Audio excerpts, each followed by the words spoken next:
Bem-vindo à segunda parte da série Como nos Dias de Noé. Meu nome é Jeff Wright. Em nosso último episódio, analisamos as evidências físicas da história de Noé. Essas evidências físicas são uma prova irrefutável de um juízo que ocorreu no passado, mas elas também falam de um juízo que ainda virá. A mensagem que foi dada a Noé deveria preparar o povo para um futuro dilúvio, e no final dos tempos, no capítulo 14 de Apocalipse, versos 6 a 9, Deus envia mais uma mensagem com um novo alerta de juízo. Esta é a mensagem de Noé para a última geração. Ela consiste de 3 mensagens dadas por 3 anjos, e por isso é conhecida como a mensagem dos 3 anjos. O propósito das 3 mensagens angélicas é alertar o mundo acerca das questões que existirão no fim dos tempos. Sabemos que as 3 mensagens angélicas são a última mensagem de Deus para o mundo, porque assim que o terceiro anjo proclama sua mensagem, em Apocalipse 14, a cena seguinte é a de Jesus sentado numa nuvem com uma foice na mão, e a terra está madura. Ele vem para a colheita dos justos e dos ímpios. A história da Arca, basicamente, é um paralelo às 3 mensagens angélicas. É uma mensagem para os últimos tempos e, na verdade, é uma mensagem que prepara o mundo para a vinda de Cristo. E o que vai acontecer com as pessoas que ouvirem as 3 mensagens angélicas, mas rejeitam as 3 mensagens angélicas? Bem, o fato é que vai acontecer o mesmo dos dias de Noé.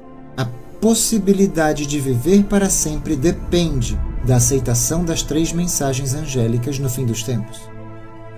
Aqueles que rejeitarem a mensagem se perderão. É simples.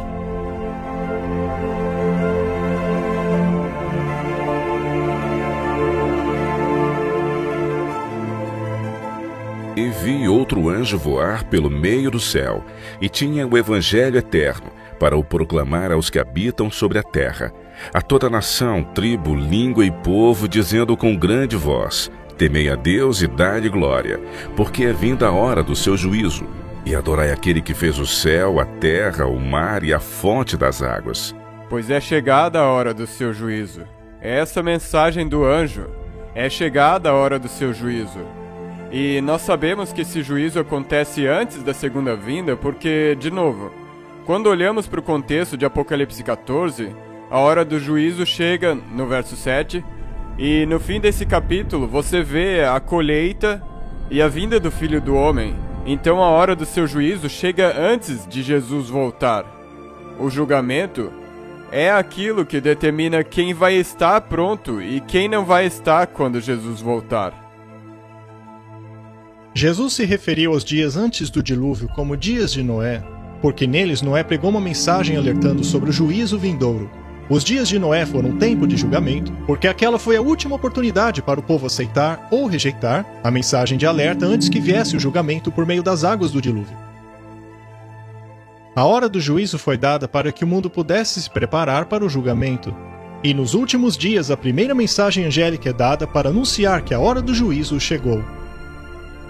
Assim como a mensagem de Noé foi o último aviso dado antes do julgamento pelas águas, nos últimos dias as 3 mensagens angélicas são o aviso final antes do julgamento pelo fogo.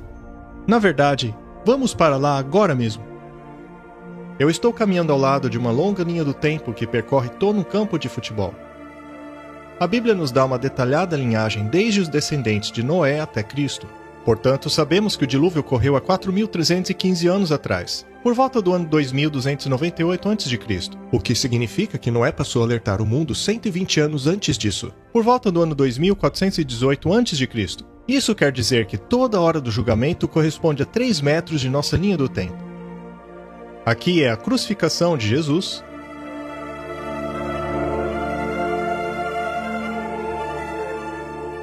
Aqui estamos nós no fim do campo. Uma vez que ainda não temos uma data, vamos dizer que esse ponto marca o início da última hora de julgamento. Este é o tempo a que a primeira mensagem angélica se refere, quando anuncia que a hora do seu julgamento chegou. Como a mensagem de Noé foi enviada para alertar o mundo sobre o dilúvio vindouro, as 3 mensagens angélicas passam a dar o último aviso ao mundo, a fim de preparar os habitantes da terra para o último juízo por meio do fogo. Assim, esta data marca o início dos dias de Noé para o tempo do fim. Para entender quando essas mensagens passariam a ser anunciadas, devemos considerar uma profecia do Antigo Testamento. E para isso voltaremos a 1816. Foi neste ano que um homem chamado Guilherme Miller passou a estudar o livro de Daniel. E quão surpreso ele ficou ao descobrir que esse livro revela o ano exato do início do último julgamento.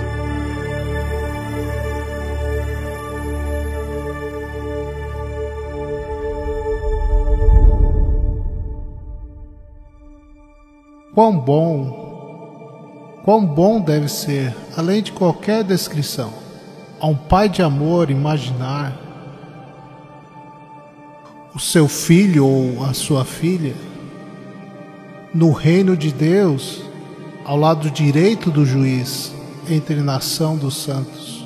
Guilherme Miller havia sido batista e era um cético da Bíblia, mas ele se tornara o primeiro a compreender quando a hora da última mensagem de julgamento começaria. Certa vez ele foi escolhido para ler o sermão para a congregação. Acontece que as palavras que ele leu moveram a sua própria alma.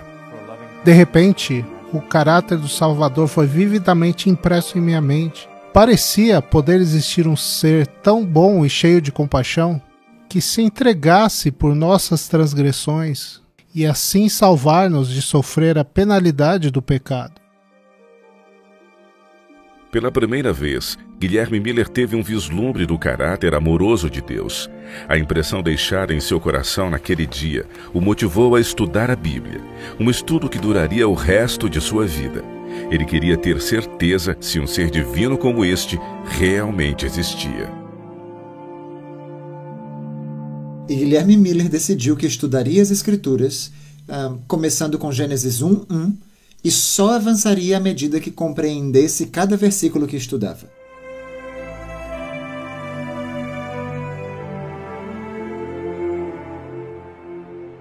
Ele passou a estudar sistematicamente a sua Bíblia, dia e noite.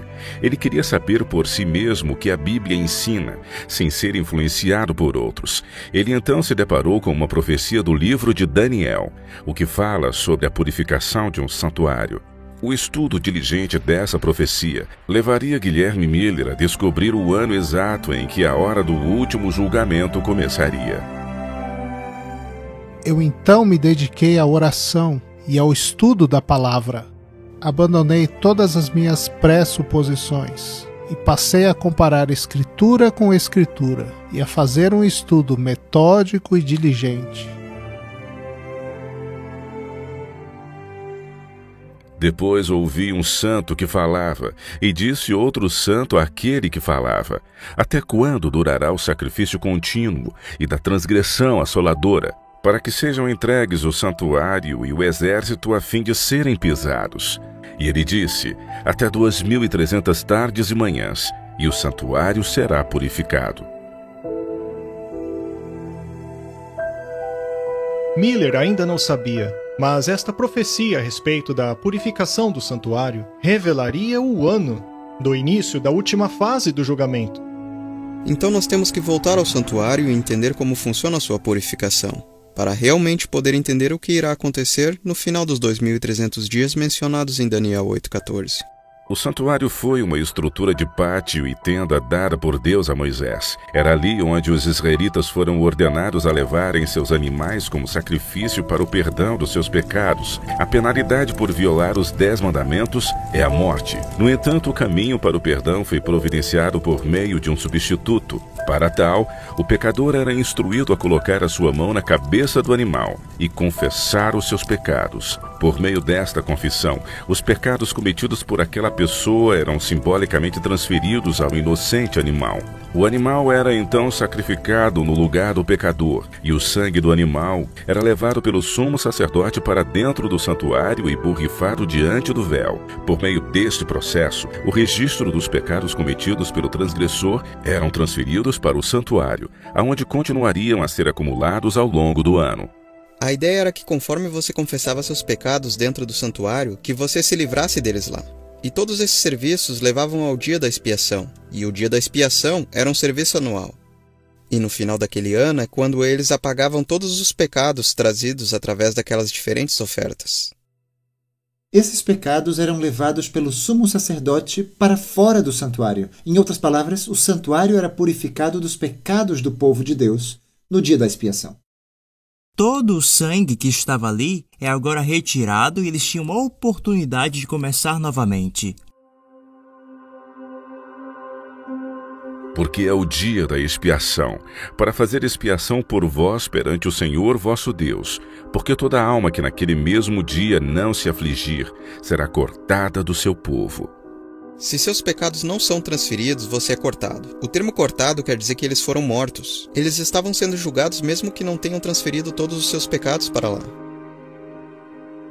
Guilherme Miller foi capaz de perceber isso, quando ele leu em Daniel capítulo 8, que havia essa purificação, que era uma mensagem de juízo. Se alguém não houvesse transferido todos os seus pecados para o santuário ao final do dia da expiação e o santuário fosse purificado, essa pessoa teria que arcar com a penalidade do seu próprio pecado, que é a morte. Esse é o significado do termo cortado.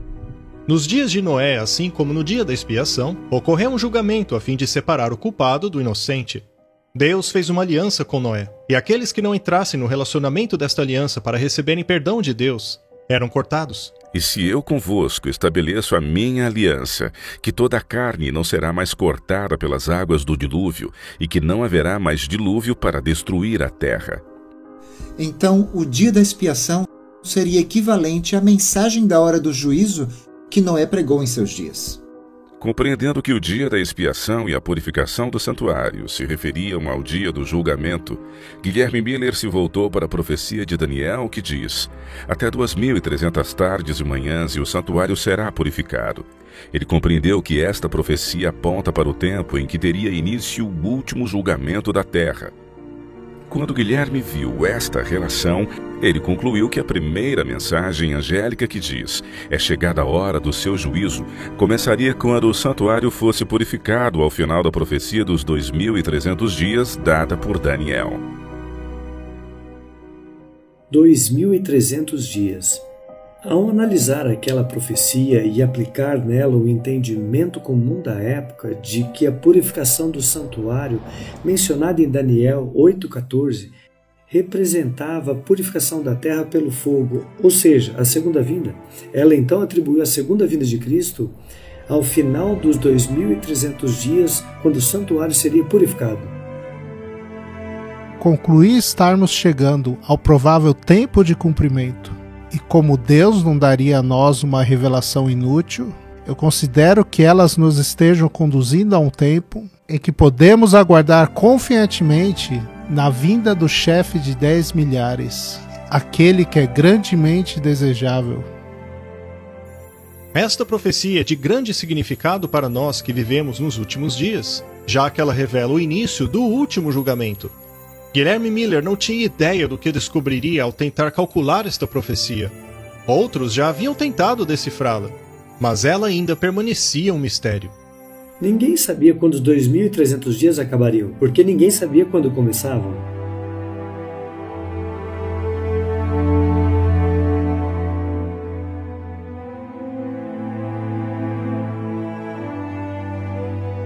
Determinei a você Um dia para cada ano.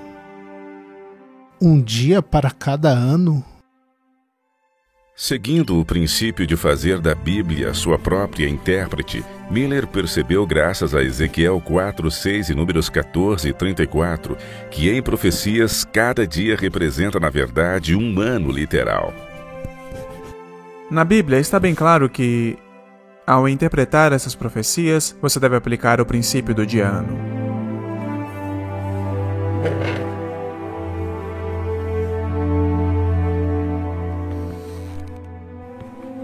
Ao compreender que a profecia dos 2.300 dias se tratava, na verdade, de 2.300 anos, ele sabia que este período iria muito além do tempo de Cristo e do santuário judeu, que foi destruído no ano 70 depois de Cristo.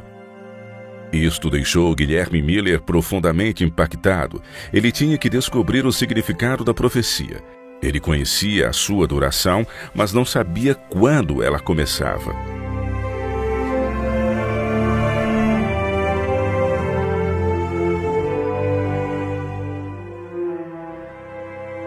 A maior contribuição deixada por Miller a nós foi ter relacionado Daniel capítulo 8 a Daniel capítulo 9. Foi aí que finalmente tivemos um ponto de partida para Daniel capítulo 9.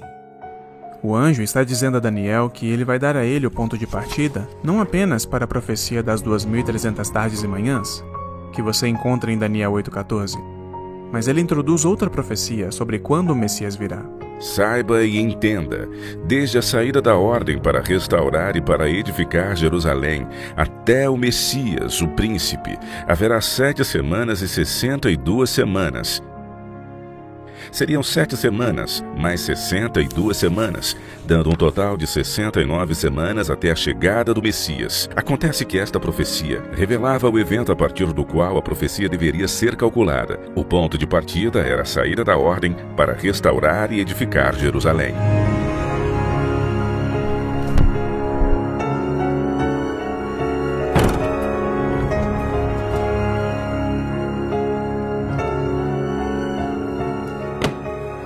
Cheio de zelo e fervor para compreender essa profecia, Miller procurou saber em qual ano foi dada a ordem para restaurar e edificar Jerusalém. Miller dedicou dias e noites inteiras de estudo para compreender aquilo que lhe parecia ser de tremenda importância. Seu esforço foi recompensado.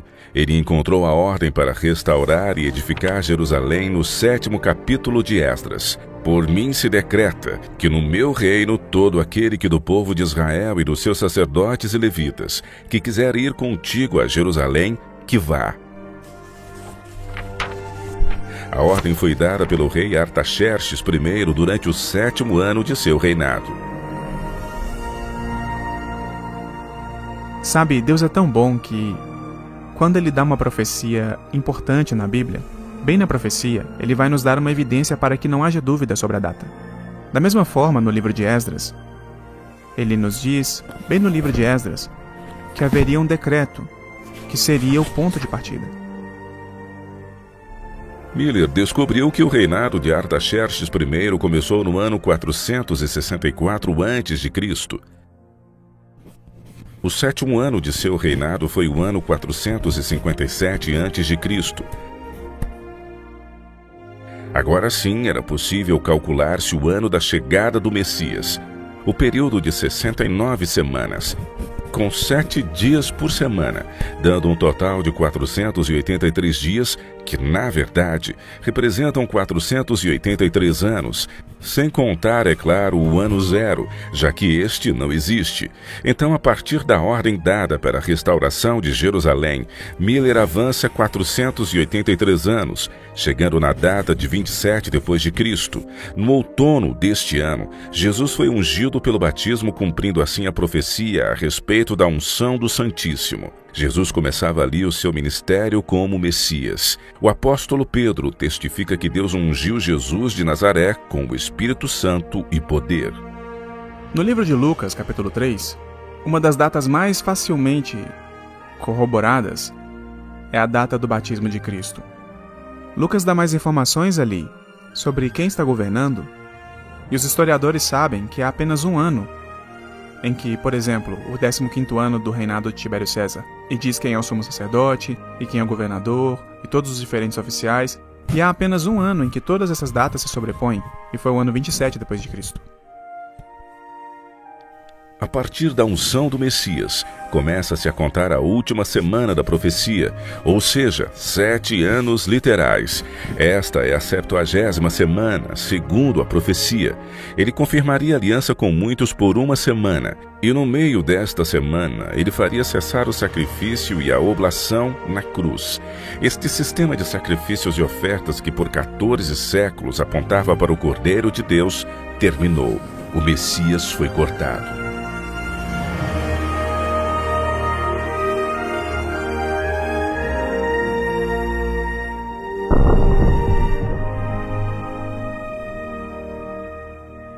Eu sou um cristão judeu, a minha mãe ela era judia. E eu sei que há alguns livros na Bíblia que os judeus ortodoxos proíbem os seus seguidores de estudar. Um deles sendo Daniel, capítulo 9, que fala claramente do mandamento para reconstruir Jerusalém até o Messias. E eles sabem que isso se alinha quando você usa a profecia de um dia para um ano. Isso se alinha perfeitamente com Jesus. E então isso causa certa consternação a eles quando os judeus estudam isso e descobrem e aceitam Jesus como Messias. Tendo visto e confirmado a aplicação da profecia das 70 semanas, cujo ponto de partida era 457 a.C., Miller calculou o tempo restante da profecia dos 2.300 dias até a purificação do santuário, quando o juízo começaria. E conforme nós analisamos o tempo dessa profecia, à medida que avançamos, a partir da data em que encontramos o começo, e avançamos com a profecia dos 2.300 dias, é então quando descobrimos que chegamos ao ano de 1844.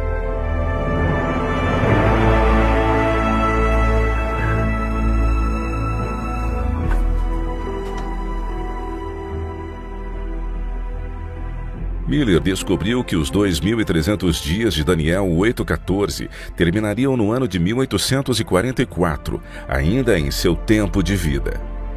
Eu não preciso sequer mencionar a alegria que tomou meu coração em vista desse prospecto maravilhoso, tampouco anseio de minha alma para fazer parte da alegria dos remidos. Agora a Bíblia era para mim um novo livro. Ela tornou-se um banquete da razão. Tudo que era obscuro, místico para mim em seus ensinos, foi dissipado em minha mente diante da clara luz que agora brilhava em suas páginas sagradas. Oh, quão gloriosa e brilhante era a verdade!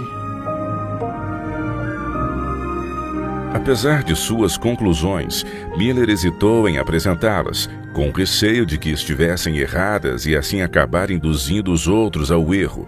Mas 5 anos de fervoroso estudo o deixaram completamente convencido de sua conclusão.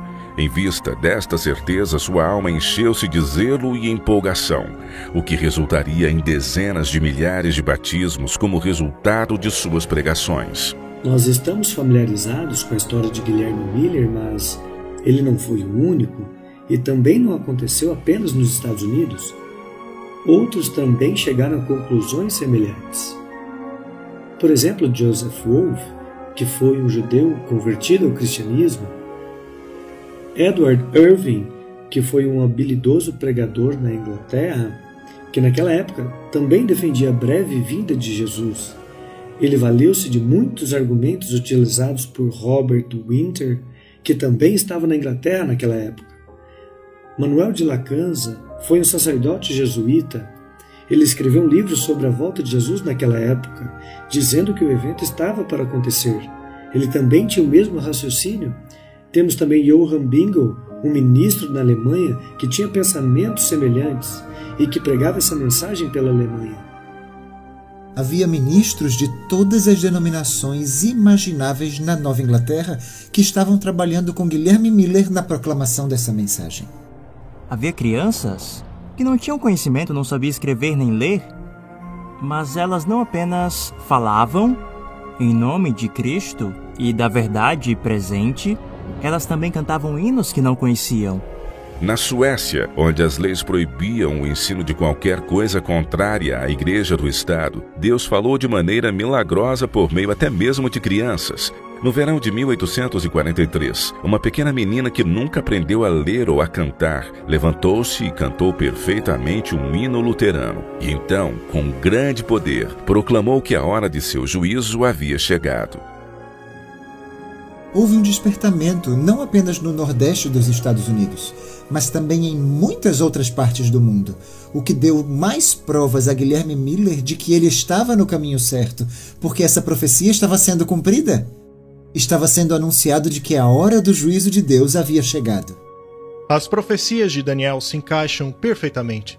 Começando pelo decreto de Artaxerxes em 457 a.C., a profecia aponta para o batismo de Jesus no ano 27 d.C. e para sua morte na metade da semana 70. Este cálculo aponta perfeitamente para o primeiro chamado de Jesus, e assim valida de maneira inquestionável o ano de 1844 como ano do início da hora do julgamento.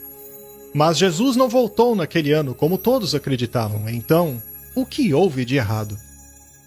Os estudantes da Bíblia passaram a olhar o assunto com mais cuidado, pois obviamente algo não havia saído conforme o esperado.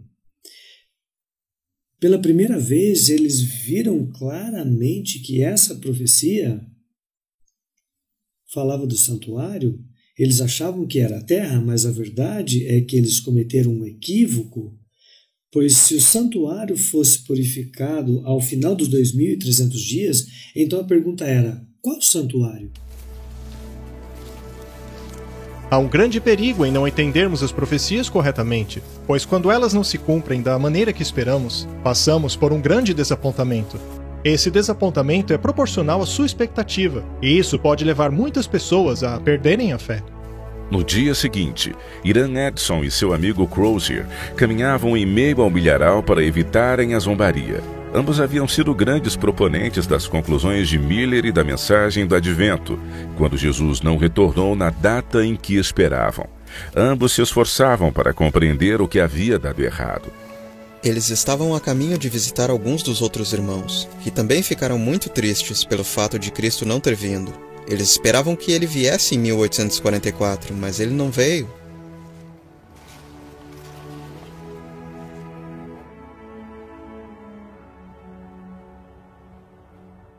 Ei, Irã! Você está vindo? No dia seguinte do grande desapontamento, a inspiração veio sobre Iran Edson, fazendo-o compreender a razão pela qual Jesus não havia voltado. Essa razão traria às suas mentes uma nova revelação a respeito do santuário. Está em Hebreus! Está em Hebreus!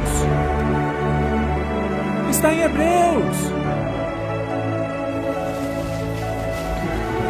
Veja!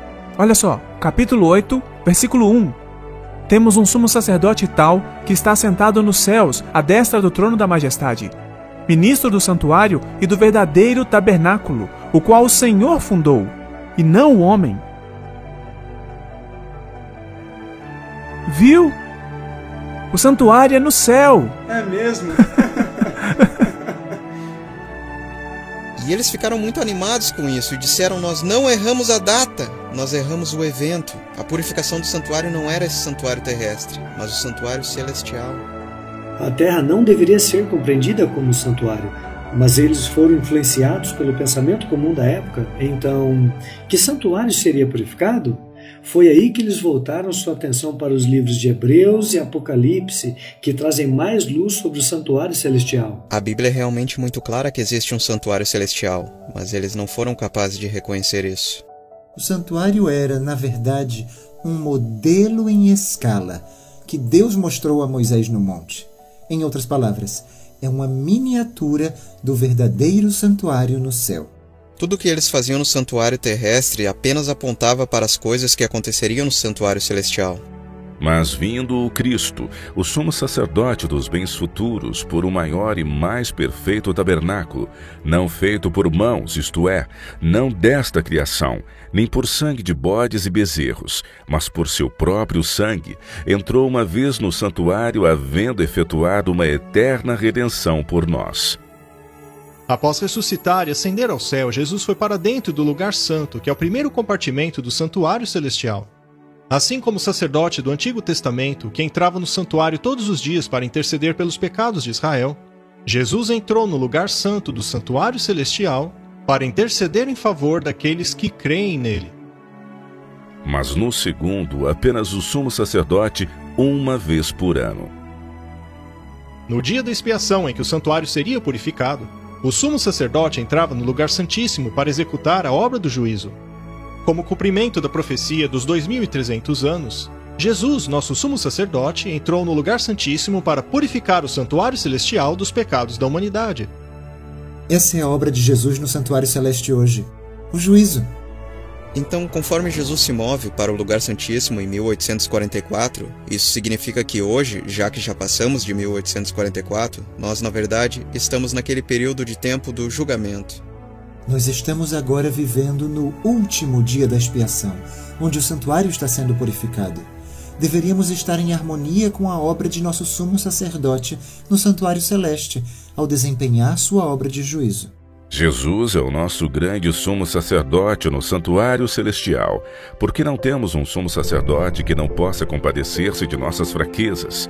Nestas palavras, vemos que Jesus sente as enfermidades de toda a raça humana, a perda de um ente querido, o desespero da solidão, o medo, o sofrimento dos inválidos, a aflição dos doentes. Tudo isto é sentido pelo nosso sumo sacerdote celestial.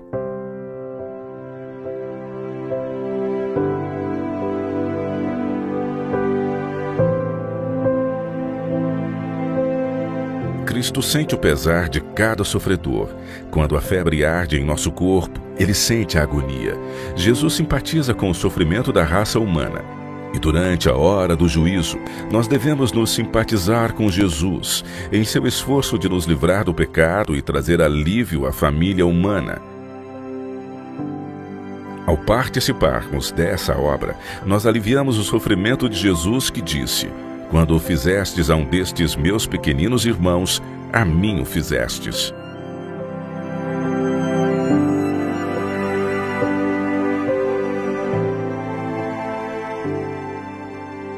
Normalmente vemos o juízo como algo negativo, e não como a defesa do inocente ou o final do sofrimento deste mundo. Ou mesmo pela nossa falta de fé, temos medo de ficar de fora da arca. Veremos agora o que a arca representa para aqueles que vivem nos últimos dias e como podemos entrar nela.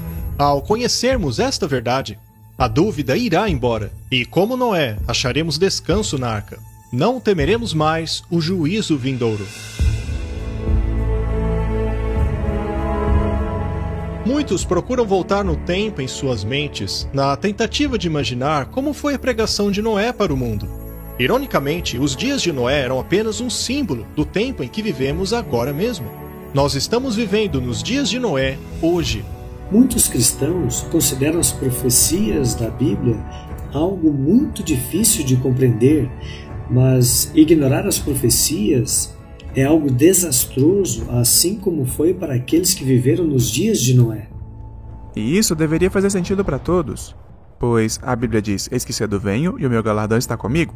Bem, se o Senhor está recompensando a todos quando Ele vem, alguma investigação ocorre antes que Ele venha.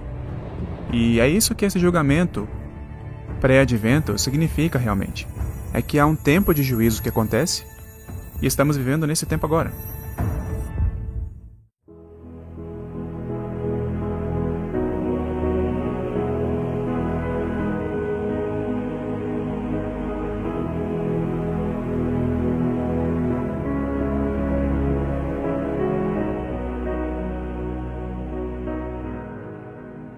A mensagem de Noé preparava as pessoas para o dilúvio.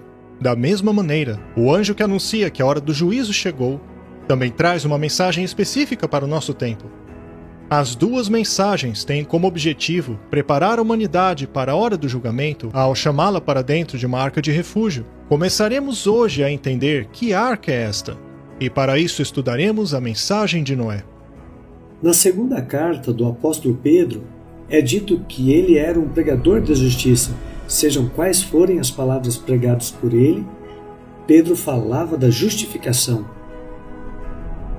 Em Romanos capítulo 1, Paulo diz que nele a justiça de Deus é revelada. Mas afinal, o que é que revela a justiça de Deus? Ele nos diz no verso anterior, é o Evangelho de Cristo. A Bíblia nos diz que Noé era um pregador da justiça, e o Evangelho revela a justiça de Deus. Em outras palavras, Noé pregava o Evangelho. Isso também quer dizer que no tempo do fim, quando o primeiro anjo é visto pregando o Evangelho eterno, que esse anjo está repetindo a mensagem que Noé transmitiu ao mundo antes do dilúvio.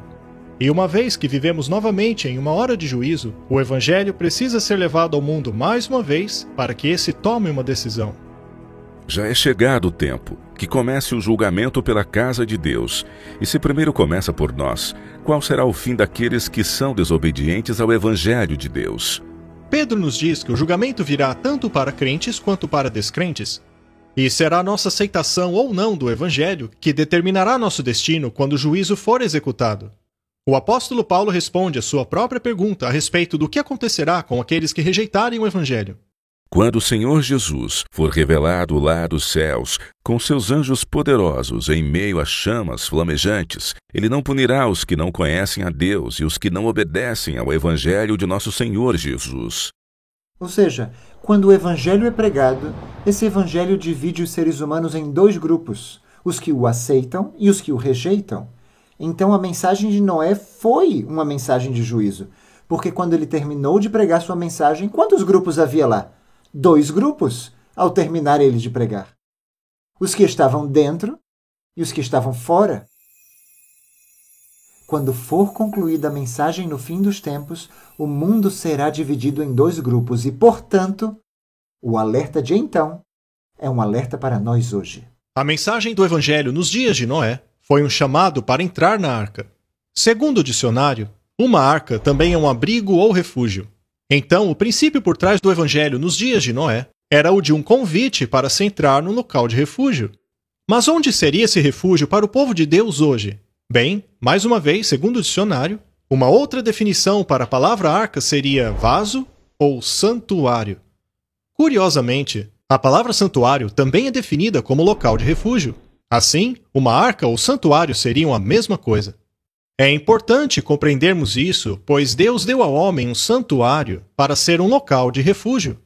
Portanto, não sejam obstinados como seus antepassados. Submetam-se ao Senhor. Venham ao santuário que Ele santificou para sempre. Sirvam ao Senhor, o seu Deus, para que o fogo de sua ira se desvie de vocês. O Evangelho eterno proclamado pela primeira mensagem angélica é como o Evangelho pregado por Noé. Foi um chamado para se entrar no lugar de refúgio.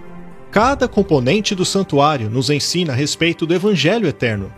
Ao estudarmos esta antiga estrutura, descobriremos como Deus nos provê um local de refúgio no dia do juízo, e como, assim como a mensagem do Evangelho dada por Noé, o santuário está apontando para a arca do povo de Deus, nos últimos dias. E a mensagem tem o Evangelho eterno. Eu gosto disso porque algumas pessoas pensam que o Evangelho veio apenas depois de Jesus. Mas o Evangelho realmente começou na queda, no Jardim do Éden. Sempre foi o Evangelho de confiar no sacrifício do Cordeiro. Na verdade, toda a mensagem do Evangelho eterno, do juízo final e de nossa última escolha está ligada à mensagem do santuário.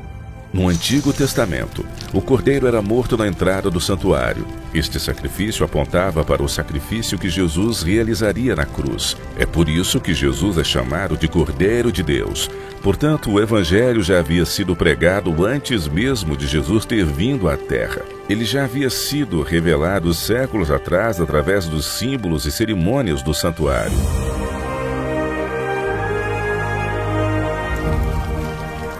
Cada um dos artigos do santuário representava um aspecto específico do plano da salvação. Há muita verdade bíblica que se reflete nesses símbolos tridimensionais. E o santuário como um todo, de fato, é uma alegoria da salvação. É difícil entender a dinâmica do Evangelho sem entender a fundação.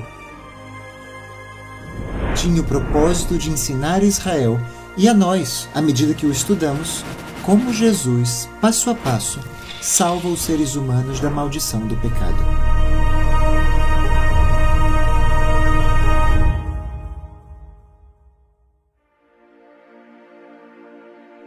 Teu caminho, ó Senhor, está no santuário.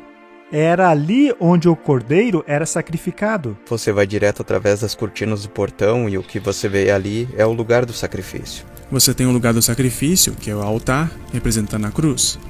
E o altar de sacrifícios era o lugar onde os animais eram sacrificados diariamente, e os filhos de Israel deveriam entender que ele apontava para o Messias que viria e morreria pelos pecados do mundo. E se você der a volta naquele móvel, o próximo móvel que você verá no pátio será o lavatório. E ela tinha água, e os sacerdotes se lavavam ali. E isso representa o batismo. Mas quando você entra na próxima parte do santuário, que é o lugar santo, você verá que há 3 peças de móveis lá. Os pães da proposição representam a palavra de Deus. Nem só de pão viverá o homem, mas de toda palavra que sai da boca de Deus. Então Deus está nos dizendo: a sua vida espiritual é dependente da ingestão da palavra de Deus. E então temos aquele altar de incenso, que representava as orações que subiriam à presença de Deus. Em Apocalipse capítulo 8, verso de 1 a 3, a Bíblia nos diz que um anjo está diante de Deus com esse incenso, que é um símbolo que nos mostra como nossas orações sobem até o trono de Deus. Bem, é por meio de Cristo e seus méritos e seu nome que oramos, e nossas orações se tornam aceitáveis para Deus. Havia o candelabro, que representa a iluminação de ser uma testemunha, deixar sua luz brilhar. E Deus está dizendo: você é minha luz, e eu quero te usar como uma testemunha, para que através de você o mundo possa ver o que eu fiz. E agora, os últimos 4 metros estão separados por um véu, e assim que você entra para o lugar santíssimo, você se depara com o trono de Deus. E era aí que se encontrava a Arca da Aliança. Tudo estava centrado na Arca da Aliança. E é aqui que a presença de Deus habitava dentro do santuário, que é onde a lei de Deus estava presente. Em Deuteronômio, diz que Deus escreveu os 10 mandamentos em tábuas de pedra, e que os 10 mandamentos eram sua aliança. Ele vos anunciou a sua aliança, que vos ordenou cumprir os 10 mandamentos, e os escreveu em 2 tábuas de pedra. Uma aliança é um contrato, é simplesmente uma promessa. Deus prometeu salvar aqueles que entrassem na arca, e a mensagem do Evangelho ilustrada pelo santuário nos aponta para a aliança que contém a promessa de misericórdia divina. Deus prometeu mostrar misericórdia aos milhares que o amassem e guardassem os seus mandamentos. Você vê, foi na promessa de misericórdia dada nesta aliança que o povo de Deus encontrou a fonte de seu refúgio. A promessa se encontra na arca. E lembre que a palavra arca é compreendida como local de refúgio. Portanto, ao falarmos da Arca da Aliança, ela deve ser vista como local de refúgio. Fazer parte da aliança nos traz segurança. Para ilustrar isso, há uma interessante história no Antigo Testamento sobre um rei chamado Ezequias. Ele reconheceu a aliança de Deus como fonte de refúgio ao proferir as seguintes palavras ao sacerdote de Israel: Está em meu coração que façamos uma aliança com o Senhor Deus de Israel, para que se desvie de nós o ardor da sua ira. Ao chamar o povo para fazer parte da aliança, o rei estava pregando o Evangelho. E antes do dilúvio, quando Noé pregava o Evangelho, ele também estava convidando o povo a entrar no refúgio da aliança. Nós vemos isso em Gênesis, capítulo 6. Mas contigo estabelecerei a minha aliança, e entrarás na arca. Neste verso, Deus apresenta o termo entrar na arca como sinônimo de entrar na aliança. A entrada de Noé na arca é um símbolo da entrada na aliança da graça.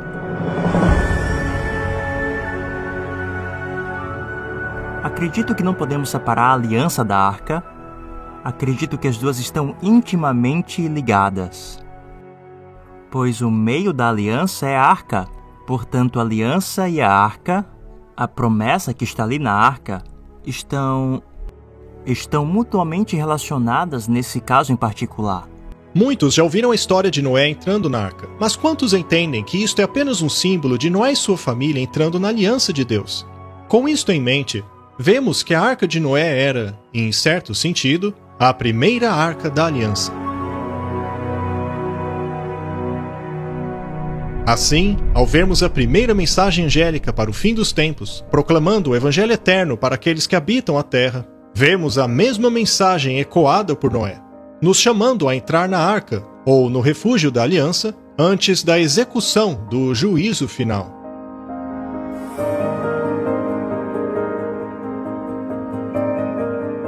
Porque ele veio para julgar a terra. Ele julgará o mundo com justiça. Quando nós compreendemos que justiça significa agir de maneira justa, isso fica claro. E o que é que revela o que é certo? É a santa lei de Deus. A minha língua falará da tua palavra, pois todos os teus mandamentos são justiça. Em outras palavras, justiça é conformidade com a santa lei de Deus. E então, quando Noé era um pregador da justiça, ele estava pregando a vontade de Deus, que estava refletida nos mandamentos da lei de Deus. O fato é que essa lei é uma lei de amor. A lei, Paulo nos diz, é santa, justa, correta e boa. Tudo isso é atributo do caráter de Deus.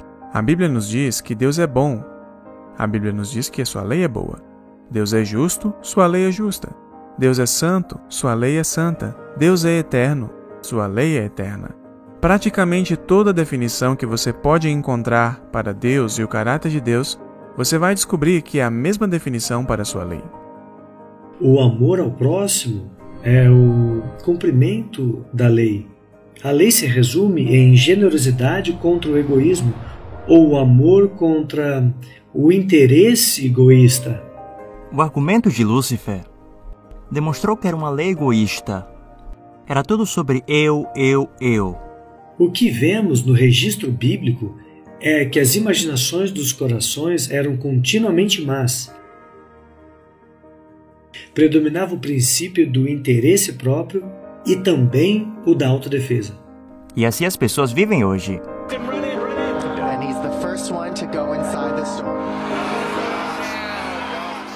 Quem pode conseguir mais? Quem pode fazer mais? Quem pode ter mais? O que quer que seja, tudo a respeito de mim. O que eu ganho com isso? Isso é o que importa para as pessoas. O cristianismo, por outro lado, o cristianismo verdadeiro, trata de como eu posso servir e ser uma bênção para outros. Levai as cargas uns dos outros, e assim cumprireis a lei de Cristo. Então, quando rejeitamos a lei de Deus, nós estamos vivendo vidas malignas e egoístas. E não importa o que possamos dizer, o egoísmo é pecado. Pecar é quebrar a lei, o que sempre resulta em morte. Portanto, a lei não foi criada apenas porque um dia Deus estava entediado sem ter o que fazer. A lei foi criada porque ela é a única maneira de preservar as boas coisas que Ele deu a nós. O propósito dos 10 mandamentos é preservar o altruísmo na terra. As inúmeras facetas do egoísmo humano têm conduzido o nosso mundo a caminhos insustentáveis de dor, sofrimento e tristeza, deixando claro que o nosso egoísmo nos levará inevitavelmente à autodestruição.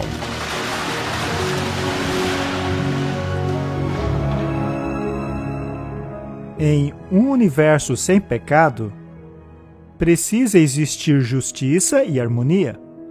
É fácil nos apaixonarmos por essas coisas, pois imagine como seria o planeta em que as pessoas se importam mais umas com as outras do que consigo mesmos.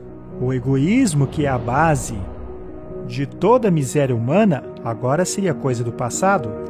A obediência à lei de Deus nos protege de tudo isso. Ao contemplarmos a perfeição dos 10 mandamentos, nos damos conta de nossa verdadeira condição. Ao entendermos o que é o pecado, também compreendemos a nossa necessidade de um Salvador. Este é o propósito da mensagem do Evangelho. Ela nos conduz à lei de Deus, não para nos condenar, mas para nos convencer de nossa necessidade de entrar no refúgio de sua misericórdia.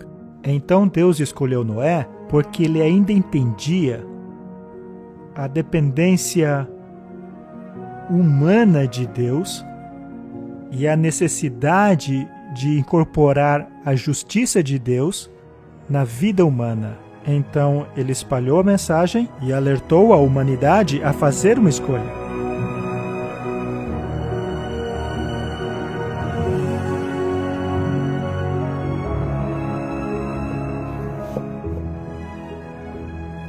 A lei dos homens é a norma para os tribunais deste mundo. Já a lei de Deus é a norma do julgamento para o tribunal celestial. A lei de Deus é a transcrição de seu caráter altruísta.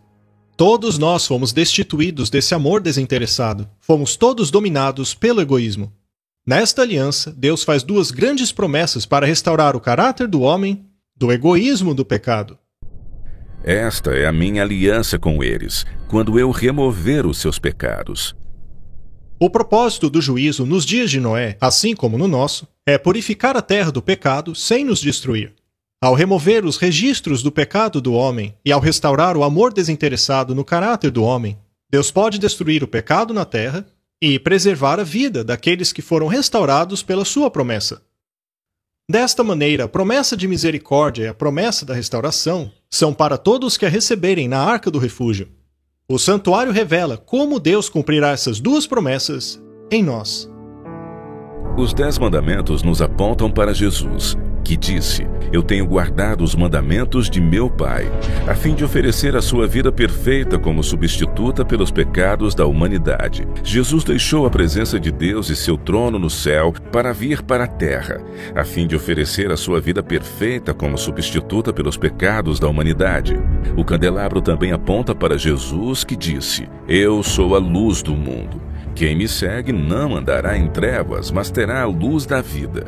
O altar de incenso também aponta para Jesus, que tornou-se o intercessor de nossas orações. Ele disse: Eu sou o caminho, a verdade e a vida. Ninguém vem ao Pai senão por mim. Jesus também é o pão da vida, que disse: Eu sou o pão que desceu do céu. Jesus tornou-se a água viva. Tornou-se também o Cordeiro de Deus que tira o pecado do mundo. O santuário revela o caminho trilhado por Jesus desde o momento em que deixou seu trono no céu e veio para a terra a fim de encontrar o homem na cruz. Agora eu entro pela porta do santuário e vejo a cruz. E pela fé eu entrego a minha vida a Jesus. Ao sermos perdoados, somos libertos da punição por quebrar a lei de Deus. Esse processo pelo qual Jesus deixou o trono celestial e veio à terra para morrer em nosso lugar para que obtivéssemos misericórdia, se chama justificação. Justificação significa que quando eu me arrependo, eu confesso o meu pecado e confio na vida e morte de Jesus Cristo, que viveu e morreu em meu lugar. E se sou realmente sincero, Jesus toma sua vida e sua morte, aplicando-as ao meu registro, e eu sou visto como se nunca tivesse pecado. O próprio fato de Noé ter sacrificado um cordeiro após o dilúvio não era apenas um sinal de adoração, mas era um sinal de apelo à redenção de seus pecados e dos pecados de sua família. E é isso que todos nós podemos fazer. Todo crente pode continuamente recorrer a esse cordeiro para obter perdão. Esta aliança é a promessa de Deus de misericórdia ao homem. Por meio desta misericórdia, o homem é justificado e tratado como se nunca tivesse pecado. Eu gosto de colocar da seguinte maneira: Deus olha para mim como se eu nunca tivesse pecado. No entanto, esse é o início da vida cristã. Mas não acaba aqui. Muitas pessoas querem parar na cruz, mas precisamos continuar avançando. Quando o cristão aceita Jesus, ele passa pelo batismo, representado aqui pelo lavatório. O batismo é o reconhecimento público da morte da antiga natureza pecaminosa e um compromisso a uma nova vida purificada em Cristo. O pão do santuário representa o nosso estudo da Bíblia, a palavra de Deus. Jesus disse: Nem só de pão viverá o homem, mas de toda palavra que procede da boca de Deus. Assim como dependemos de comida para viver, dependemos de sua palavra para obtermos vida espiritual em nossa alma. Jesus habilita o cristão a ter um relacionamento direto com o Pai através da oração. Assim como o incenso do altar se levanta diante do lugar santíssimo, nossas orações ascendem ao céu diante de Deus. O candelabro representa o chamado do cristão para levar o evangelho ao mundo, como ordenado pelo próprio Jesus quando disse: Assim resplandeça a vossa luz diante dos homens, para que vejam as vossas boas obras e glorifiquem a vosso Pai que está nos céus. E finalmente, a Bíblia convoca o cristão a entrar no lugar santíssimo através do sangue de Jesus. Este é o lugar em que se encontra a própria presença de Deus. A Arca da Aliança representa a promessa de Deus de restaurar-nos do pecado e trazer a nossa vida em harmonia com os seus mandamentos de amor altruísta. Essa promessa de restauração é chamada de santificação. A missão de Jesus na Terra não visava apenas o perdão de nossos pecados. Sua obra pretendia um resultado ainda maior. A salvação de Cristo também inclui a restauração do caráter. Esta é a segunda promessa de sua aliança. Porque esta é a aliança que depois daqueles dias farei com a casa de Israel, diz o Senhor. Porei as minhas leis no seu entendimento, e em seu coração as inscreverei. Cristo nos renova a mente e o coração, e nos dá o desejo de fazer o que é certo. Sozinhos, somos incapazes disso. Quando o pecador encontra o Cordeiro de Deus no altar do sacrifício, o esforço humano se une ao poder de Deus. Jesus nos dá a vontade, Ele nos dá o poder. Com a nossa cooperação voluntária, começa a obra de restauração de nosso caráter.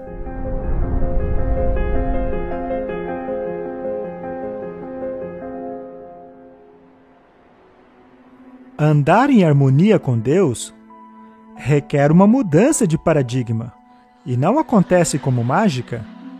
É um processo chamado santificação.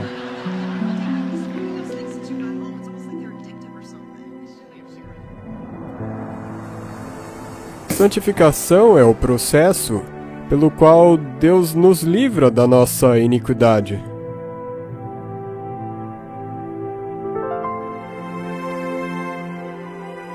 Ou Ele nos concede a vitória, ou Ele não consegue.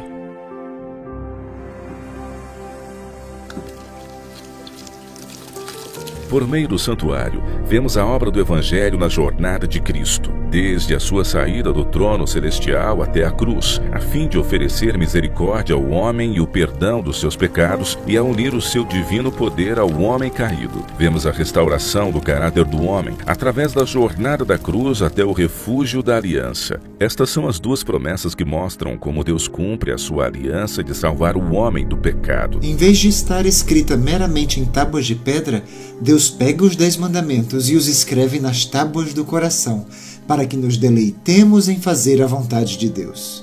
Quando Noé pregava justiça, ele pregava que as pessoas aceitassem o Senhor e tivessem suas vidas transformadas. A vida delas tinha que ser justa. Não era somente mude de pensamento, mas continue se comportando como antes. Quando a Bíblia diz que Noé era um pregador de justiça, é porque ele convidava as pessoas a serem justas em suas vidas. E esse é um exemplo do que Deus espera de seu povo no fim. Aqui estamos nós, vivendo na última hora do juízo, mais de 4.300 anos depois. Da mesma maneira que a mensagem de Noé, a primeira mensagem angélica, convida a todos a entrarem no refúgio da aliança. É por meio dela que recebemos a promessa de misericórdia de Jesus Cristo e a promessa da santificação através de seu poder. Isto quer dizer que Deus nos dará o poder de vivermos uma vida em conformidade com a sua lei. A mera pregação da mensagem de Noé não era suficiente para salvar o povo.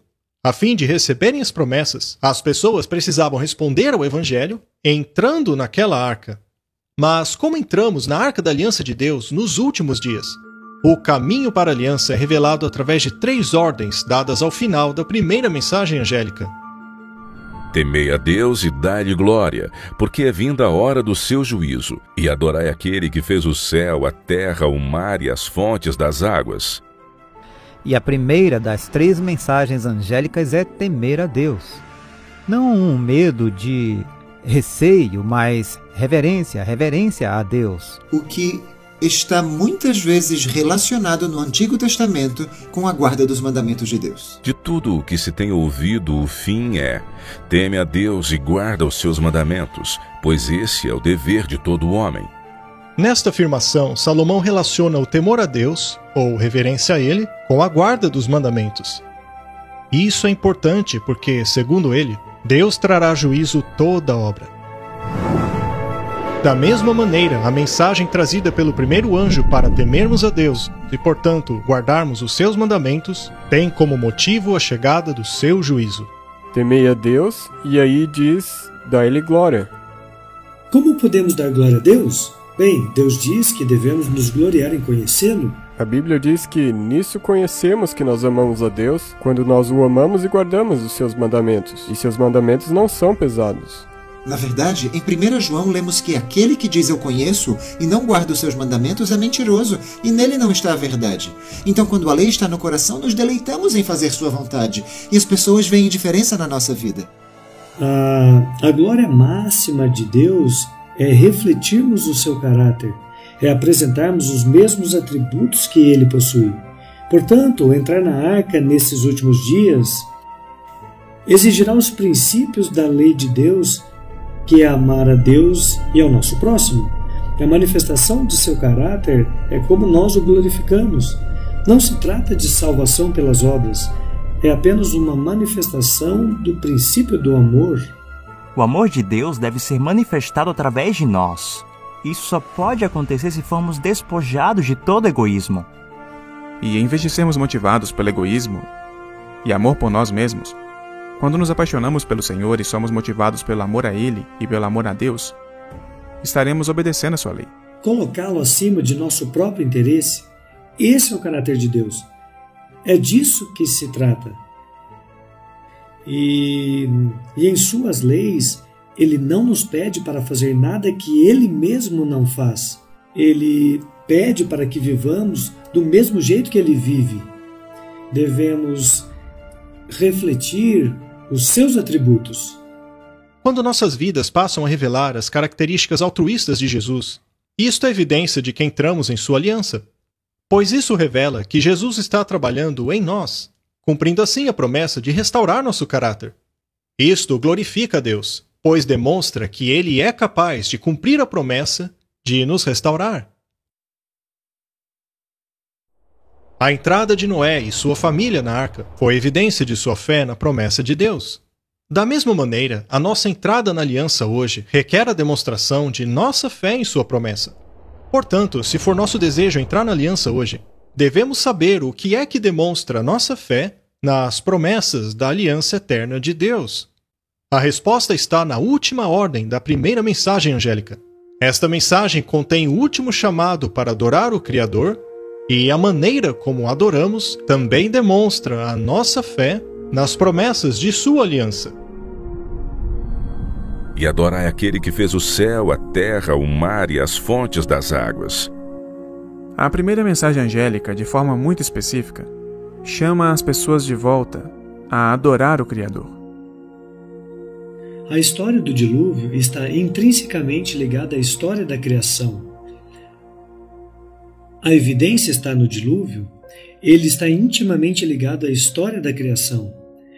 Conforme nos familiarizamos com o dilúvio e reconhecemos as evidências físicas deixadas por ele, surge um poderoso testemunho àquele que criou os céus e a terra, àquele cujo dia do julgamento começou, àquele a quem devemos adoração. Se largarmos mão da ideia de que houve um dilúvio e de que a criação é descrita literalmente, nós perdemos toda a base de nossa fé. Nossa fé fica sem fundamento, porque a sua base é o Deus Criador. Deus finalizou a sequência da sua criação. Deus terminou a sua obra em 6 dias. Mas ele não parou aí. Deus separou um dia, o 7º dia. Deus o santificou. Nenhum outro dia da criação foi santificado, separado e tornado santo. Por quê? Porque Deus havia separado como memorial de sua criação. E abençoou Deus o 7º dia, e o santificou, porque nele descansou de toda a sua obra que Deus criara e fizera. Se eu acredito que foi Deus quem criou, então, por que eu não poderia honrá-lo no dia que ele separou? E aquele dia era para esse tempo sagrado de adoração a ele. E não tem como falar de adoração sem falar do Criador? Nós adoramos a Deus porque Ele é o nosso Criador. E a pergunta é, qual é o sinal que Deus nos deu para indicar que Ele é o Criador? É o sábado. Guardarão, pois, o sábado os filhos de Israel, celebrando-o nas suas gerações por aliança perpétua. Entre mim e os filhos de Israel será um sinal para sempre. Porque em 6 dias fez o Senhor os céus e a terra, e ao 7º dia descansou e restaurou-se. E a última parte dessa mensagem do primeiro anjo nos aponta para o 4º mandamento. E nós reconhecemos isso devido ao fato de que ela é quase uma citação direta do 4º mandamento. e adorai aquele que fez o céu, a terra e o mar e as fontes das águas. A mensagem do primeiro anjo, não por coincidência, nos aponta para a primeira tábua do Decálogo, a adoração ao verdadeiro Deus. Pois em 6 dias fez o Senhor os céus e a terra e o mar e tudo o que neles há, e ao 7º dia descansou. Portanto, abençoou o Senhor o dia do sábado e o santificou. E assim você encontra a referência ao mandamento do sábado, mesmo na mensagem do primeiro anjo. A cada semana, quando o sábado é guardado, estamos anunciando ao mundo que Deus é nosso Criador e nosso Redentor, e que servimos ao Deus verdadeiro. Então nós adoramos a Deus porque Ele é o nosso Criador, e o sinal do Criador é o sábado. Temos aqui a adoração, a criação e o sábado intimamente relacionados.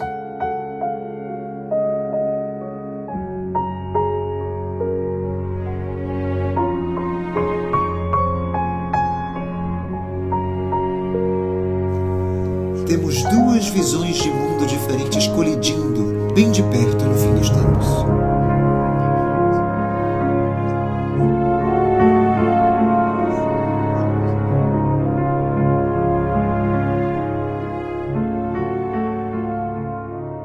Se Deus é o Criador, então Deus tem o direito de esperar nossa adoração. Ele tem o direito de nos dizer o que é certo e errado. E as pessoas não querem que Deus lhes diga que seus pecados são inadequados ou errados, ou que eles serão julgados. E então há esse esforço imenso por parte do diabo e do mundo para eliminar Deus da equação. Eu acho fascinante que todas essas questões ocorrem exatamente ao final da profecia dos 2.300 dias, ou seja, o ano de 1844. Mas o que aconteceu de tão importante neste ano? Várias coisas muito significativas estavam acontecendo pelo mundo. Temos 2 visões de mundo diferentes colidindo bem de perto no fim dos tempos. Quando Deus dá uma mensagem buscando trazer o seu povo de volta para Ele, o grande adversário fará o que for possível para distraí-los.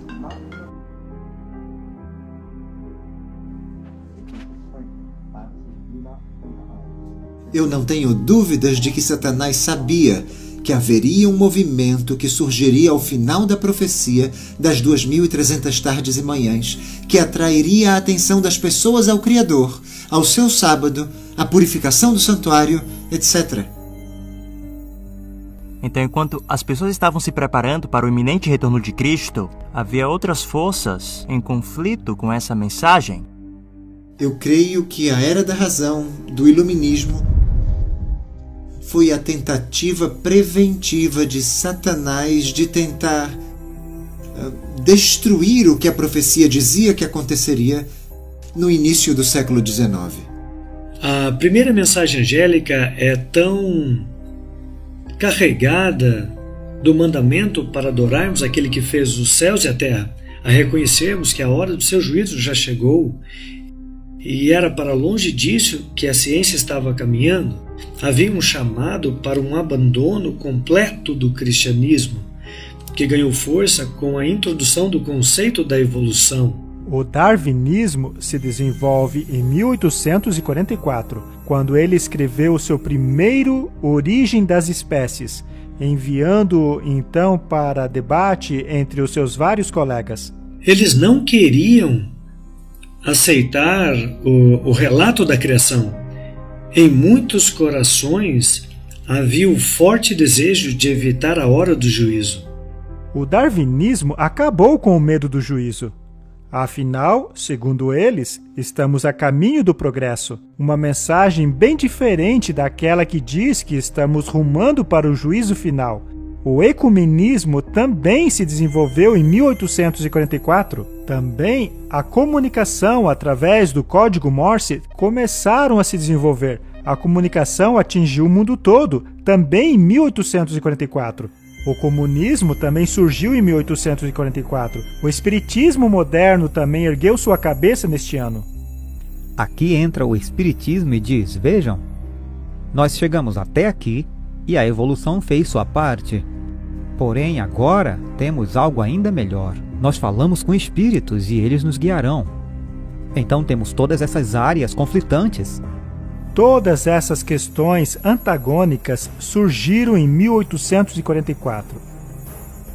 Uma mensagem aponta para o Criador. A outra mensagem, por outro lado, aponta para o adversário. Uma, diríamos, baseada no catastrofismo ou criação. A outra, baseada no uniformitarianismo. E todas essas coisas estavam convergindo para o nascimento de uma nova era. As 3 mensagens angélicas são um novo chamado ao reconhecimento de Deus. Mas a humanidade diz, não precisamos de Deus. E se podemos dizer que ele realmente não criou o mundo e que tudo aconteceu por acidente, então realmente nos tornamos o árbitro final, nos tornamos Deus. E o sábado, na Bíblia, é uma constante repreensão a esse ensino. Ele está sob ataque por causa disso, porque ele nos mostra que Deus fez as coisas e devemos adorá-lo. A primeira mensagem angélica diz que o seu juízo está chegando, que precisamos temê-lo e dar glória a ele por meio de nossa vida e reconhecê-lo especificamente como nosso Criador. Essa mensagem era importantíssima para aquele tempo, no século XIX. Ao lembrarmos que o sábado é um memorial da criação, testemunhamos ao mundo que cremos que Deus é o Criador. Mas o sábado é muito mais significativo que apenas este fato. O sábado revela quem é o autor da aliança. E se cremos que Deus santificou o 7º dia, o sábado torna-se um sinal da capacidade de Deus de nos santificar. O apelo de Noé para encontrarmos refúgio na aliança de Deus passou a ser pregado novamente em 1844. Naquele mesmo ano, o relato bíblico da criação começou a ser atacado. Ao propor uma contrafação para a nossa origem, Satanás neutralizou a autoridade divina na questão do dia do sábado, que deveria ser um sinal de nossa confiança nas promessas de sua aliança. O sábado realmente é algo que Deus santificou. E se Deus pode santificar um dia, se Ele pode santificar um tempo, então Ele tem o poder de santificar. E Ele precisa nos santificar. É por isso que Ele disse ao povo de Deus em Êxodo e Ezequiel: o sábado é um sinal de que eu sou aquele que vos santifica, eu sou aquele que te torna santo. Tu, pois, diga aos filhos de Israel: certamente guardareis os meus sábados, pois isto é um sinal entre mim e vocês, geração após geração, a fim de que saibam que eu sou o Senhor que os santifica. Nós estamos lembrando que Deus tem o poder de criar, nos recriar, e Ele tem o poder de santificar e nos santificar, nos tornar santos. Devemos ser transformados à imagem de Cristo, o que deve nos levar ao sábado, uma vez que seremos recriados. Ora, guardar o sábado não me torna santo. O sábado é um sinal externo de uma experiência interna de descanso em Cristo. Portanto, o memorial do sábado é uma recriação da alma humana à imagem de Cristo.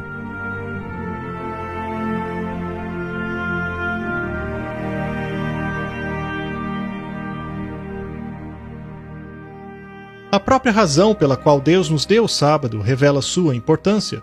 Ele disse que o sábado foi dado para que soubéssemos que é Ele que nos santifica. Eu sempre digo que o sábado é um sinal externo de uma obra interna. Guardar o sábado é o sinal de que reconhecemos que somente Deus pode nos santificar, o que também quer dizer que reconhecemos que as nossas obras não podem nos salvar. Ao longo do Antigo Testamento, os israelitas não compreenderam isso. E quando Deus lhes deu a sua aliança no Monte Sinai, o povo respondeu dizendo: tudo que o Senhor Deus ordenar, nós faremos. Logo após fazerem essa promessa, eles a quebraram.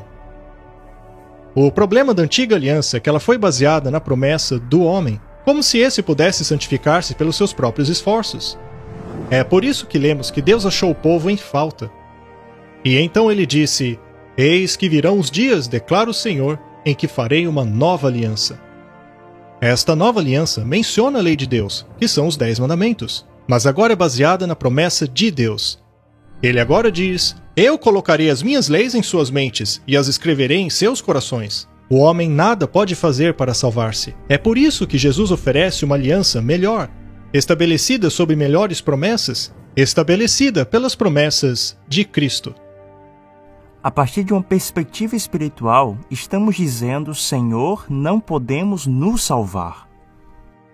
Guardando o sábado por meios temporais aqui neste planeta semana após semana, demonstramos que confiamos em Deus, que Ele fará tudo o que prometeu. É uma analogia da nossa entrada no descanso de Cristo e que acreditamos que a sua justiça é adequada.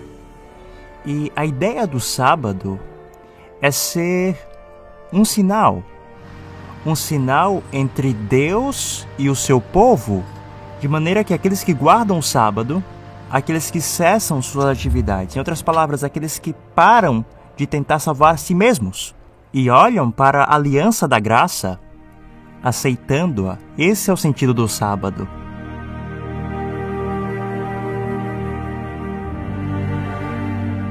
A aliança eterna possui 2 sinais ou símbolos, e um destes sinais é o sábado. Os filhos de Israel deverão guardar o sábado, celebrando-o nas suas gerações por aliança perpétua.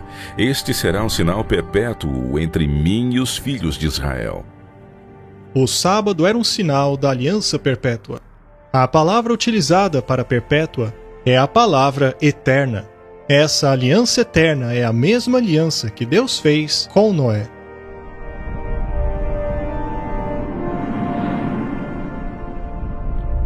E o arco estará nas nuvens, e eu verei para me lembrar da aliança eterna entre Deus e toda a alma vivente de toda a carne que está sobre a terra. E disse Deus a Noé: Este é o sinal da aliança que tenho estabelecido entre mim e toda a carne que está sobre a terra.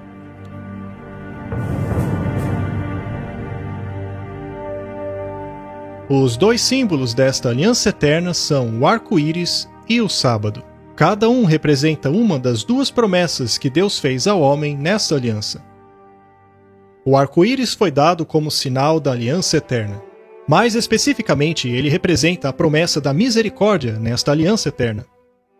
Isto fica claro no livro de Isaías, quando Deus diz: Pois jurei que as águas de Noé não passariam mais sobre a terra. Assim jurei que não me irarei mais contra ti, nem te repreenderei. Ele conclui a sua promessa a Noé dizendo: Minha benignidade não se apartará de ti, e a aliança da minha paz não mudará. Diz o Senhor que se compadece de ti. Por meio do arco-íris da promessa, podemos contemplar os emblemas da misericórdia e perdão prometidos a nós através da aliança eterna. O arco-íris é o símbolo da promessa de misericórdia de Deus. Já o sábado é o símbolo da promessa de santificação. Vemos que Deus estabeleceu o sábado como sinal de nossa santificação em Ezequiel capítulo 20. E também lhes dei os meus sábados, para servirem de sinal entre mim e eles, para que soubessem que eu sou o Senhor que os santifica. Ao olharmos para Noé, vemos que ele recebeu tanto a promessa da misericórdia como a da santificação. Olhando pela fé, a promessa de misericórdia que viria pelo Messias, Noé achou graça aos olhos do Senhor. E no próximo verso lemos que Noé era um homem justo e perfeito em suas gerações. Noé andava com Deus. Quanto mais Noé caminhava com Deus, mais ele se tornava como Deus. A santificação é prometida pela aliança eterna com o Edito. Vos aperfeiçoe em toda boa obra, para fazerdes a sua vontade. Noé foi perdoado e santificado. A santificação da vida de Noé e sua obediência a Deus são mencionadas no final do capítulo, onde lemos: Assim fez Noé, conforme tudo o que Deus lhe mandou. Assim o fez. E como resultado disso, lemos no próprio verso: Depois disse o Senhor a Noé: Entra tu e toda a tua casa na arca, porque tenho visto que és justo diante de mim nesta geração.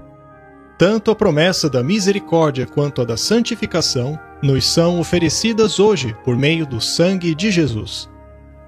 O meio pelo qual Deus cumpriu essa promessa foi o Senhor Jesus, o grande pastor das ovelhas. Por meio do sangue da aliança eterna, a vida e sacrifício de Jesus garantiu a todas as gerações a promessa de misericórdia. E é por isso que ela é chamada de aliança eterna. Então, na próxima vez que você vir um arco-íris, lembre-se de que este sinal que Deus deu a Noé como símbolo de sua misericórdia, também é um sinal da misericórdia de Deus para você. Esta promessa foi totalmente paga por meio do sangue de Jesus.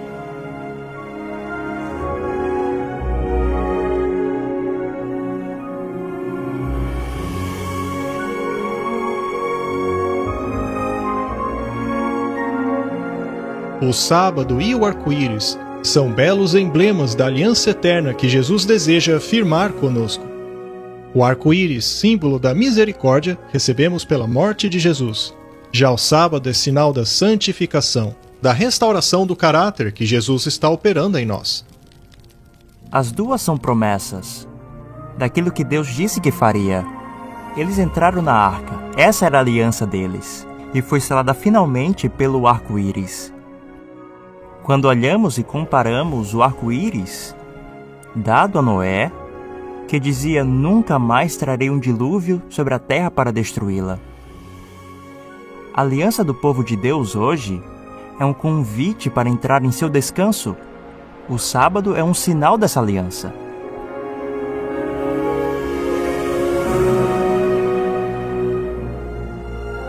Desde o início até o fim, a aliança eterna é o meio pelo qual Deus opera a salvação do homem. Deus tornou o sábado o sinal desta aliança. É por isso que no Antigo Testamento aqueles que não eram parte da nação de Israel poderiam adentrar no refúgio da aliança eterna através da guarda do sábado. O sábado não é o sábado exclusivamente para os judeus. Em Isaías 56 diz que a minha casa será chamada casa de oração para todos os povos, até mesmo para os gentios. Referindo-se aos gentios, Isaías escreveu: e aos filhos dos estrangeiros que se unirem ao Senhor para o servirem e para amarem o nome do Senhor, e para serem seus servos todos os que guardarem o sábado, não o profanando, se apegando à minha aliança, também esses levarei ao meu santo monte, e os alegrarei na minha casa de oração. De acordo com este verso, era pela guarda do sábado que os gentios se apegariam ou entrariam na aliança. Mesmo no período do Antigo Testamento, o sábado não era de exclusividade dos judeus. Era um sinal da aliança para judeus, gentios, eunucos, quem quer que desejasse entrar no relacionamento de aliança com Deus. E sendo feita com Israel, nós temos que entender que Israel na Nova Aliança, ou no Novo Testamento, simboliza todos que vêm até Cristo. Da mesma maneira, todos aqueles que quiserem podem entrar hoje na Arca da Aliança ao guardarem o sábado, um símbolo de nossa fé e descanso nas promessas de Deus. Nos dias de Noé, todos os que entrassem na arca seriam salvos. A porta estava aberta. Qualquer um poderia entrar, mas apenas uns poucos confiaram nas promessas de Deus. Noé entrou na arca e encontrou descanso nas promessas da eterna aliança. Essa é uma promessa para nós hoje, enquanto nos aproximamos da eternidade, enquanto nos preparamos para o clímax do juízo final.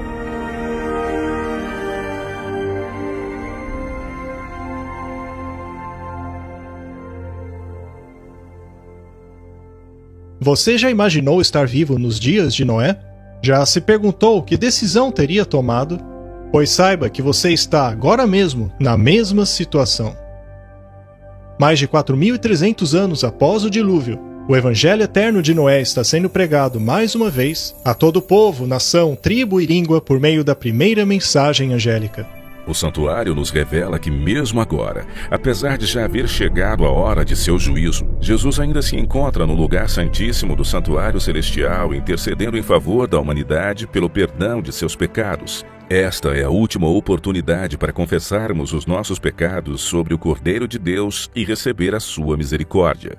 Essa é a nossa última chance de atravessar com Jesus o seu santuário, de entrar no refúgio da aliança eterna. O nome de Noé significa literalmente descanso, e ao levantar o seu braço e apontar para a entrada da arca, ele apontava para o único lugar onde as pessoas poderiam encontrar descanso no juízo. E este local de descanso se encontra nas promessas da aliança eterna, confirmada pelo sangue de Jesus. Hoje, a primeira mensagem angélica dirige a nossa atenção para o sábado, quando nos ordena a adorar aquele que fez o céu, a terra e o mar. É lembrando do sábado e o santificando que também podemos entrar na arca da aliança eterna e recebermos o descanso da promessa de Deus.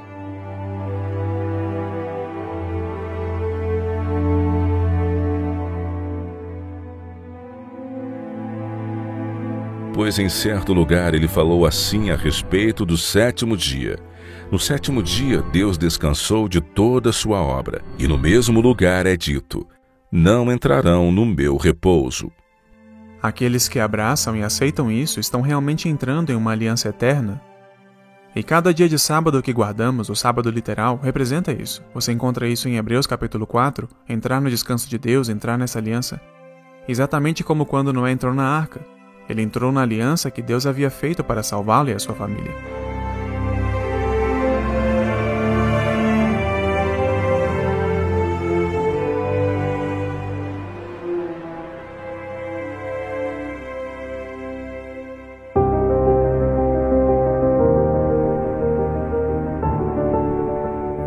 Enquanto Noé chamava o povo para entrar no refúgio da arca e aceitarem a aliança eterna de Deus, ele certamente ouviu centenas de desculpas como, por exemplo, ora, Deus não julga as pessoas, ele é um Deus de amor, jamais destruiria o mundo. Ou então que tudo continuava o mesmo desde o princípio, não havia razão para se preocupar.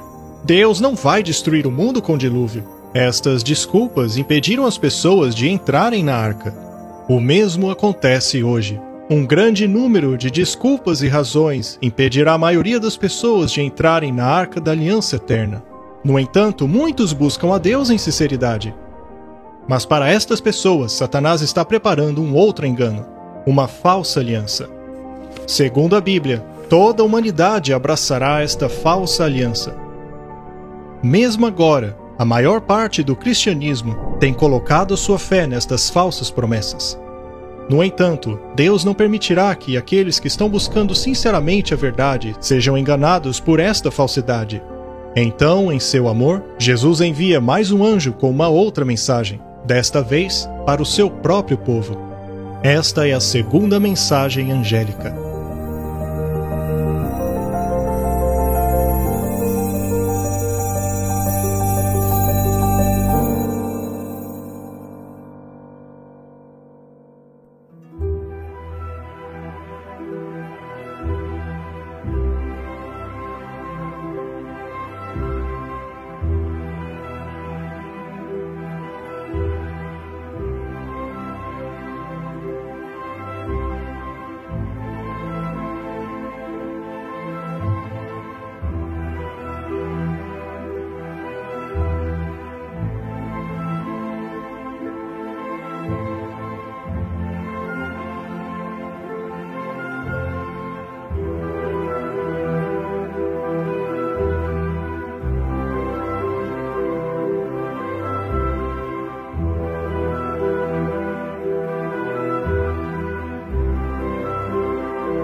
Para mim, a revelação mais significativa do santuário foi quando eu entendi que o ministério de Cristo mudou em 1844.